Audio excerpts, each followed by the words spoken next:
الرحمن الرحیم،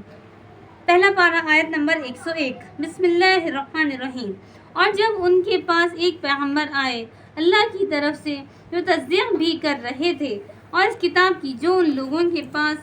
ہے یعنی توریت کی، ان اہل کتاب میں کے ایک فریق نے خود اس کتاب اللہ ہی کو پس پش ڈال دیا ہے۔ پس پش ڈالنے کا مطلب ہوتا ہے کہ پیچھے ڈال دینا، اس کتاب کو نہیں ماننا جو اللہ تعالیٰ نے حکم دی ہے، اس کی تکذیب کرنا یعنی کہ اس کا انکار کرنا۔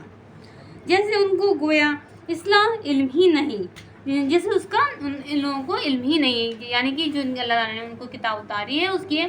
کے خلاف چلتے تھے، اس کو نہیں مانتے تھے،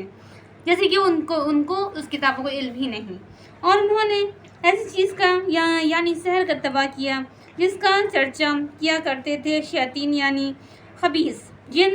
حضرت سلیمان علیہ السلام کے عہد سلطنت میں اور حضرت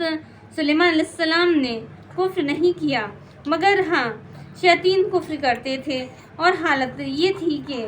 آدمیوں کو بھی اس سحر کی تعلیم کیا کرتے تھے، اور اس سحر کی بھی جو کہ ان دونوں فریقوں پر نازل کیا گیا تھا شہر بابل میں جن کا نام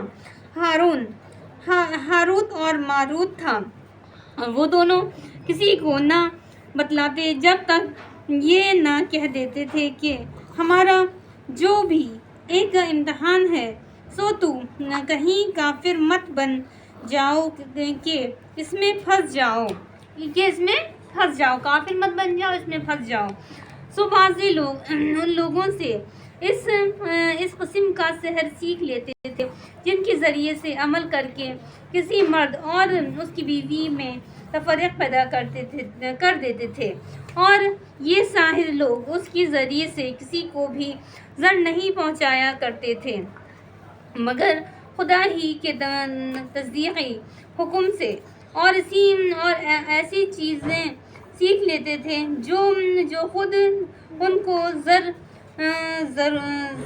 رساں ہیں، مطلب ان کے لیے ایسی چیزیں سیکھ لیتے تھے جو ان کے لیے خود نقصان دہ ہیں اور ان کو نفع نہیں ہے، اور اس چیز سے ان کو کوئی بھی فائدہ نہیں ہے۔ اور ضرور یہ یہودی بھی اتنا جانتے ہیں کہ جو شخص ان کو اختیار کرے ایسے شخص کا آخرت میں کوئی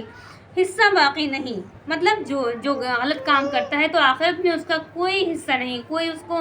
اللہ تعالیٰ انعام سے نہیں نوازے گا۔ اور بے شک بری ہے وہ چیزیں یعنی سحر کفر جس میں وہ لوگ اپنی جان دے رہے ہیں، کاش ان کو اتنی عقل ہوتی، اور اگر وہ لوگ بجائے اس کے ایمان اور تقوی اختیار کرتے تو خدا تعالیٰ کہ ہاں کا معاوضہ بہتر تھا۔ اگر لوگ اللہ تعالیٰ کی بات